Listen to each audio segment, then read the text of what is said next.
Power words first. Sultry, controlled, timeless. Here's the pattern interrupt hiding in plain sight. This music never chases the spotlight. It lets the spotlight come find it. The frou-frou mistake is assuming disco power comes from sparkle and excess, when the real authority lives in patience, repetition, and a voice that never raises itself to be heard. Stay alert, because the moment this clicks usually happens after you stop expecting it. Fonda Rae didn't build her reputation through albums or mythology. She built it on floors, late ones, rooms where movement mattered more than meaning and restraint mattered more than drama. Her voice doesn't beg or belt. It settles in, steady and assured, like it knows the groove will do the convincing on its own. Over like a fat rat is where the night tightens its grip. The bass line doesn't wander, it commits.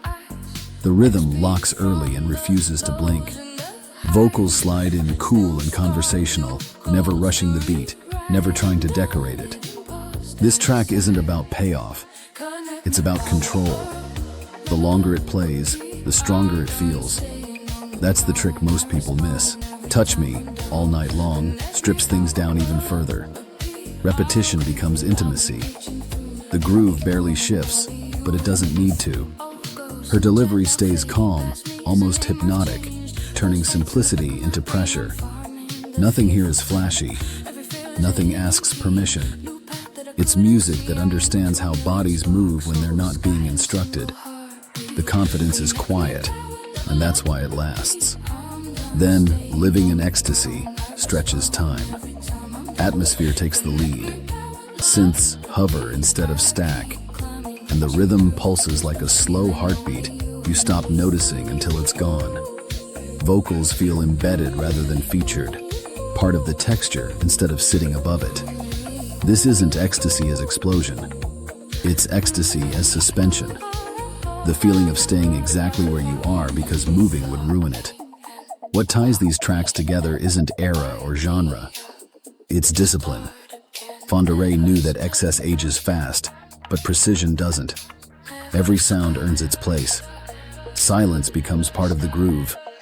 Even when things feel smooth, nothing is lazy. The frou-frou assumption would be thinking this music is ornamental. It isn't. It's architectural. There's also something quietly radical about how unbothered this all feels. No hooks screaming for attention. No dramatic turns. Just rhythm, tone, and a voice that trusts the room to listen. That trust changes everything. You're not being sold a moment. You're being held inside one. And when those grooves circle back, steady and unhurried, bass pressing forward without force, you realize why this still owns the night. It never tried to impress it. It simply understood how the night actually works.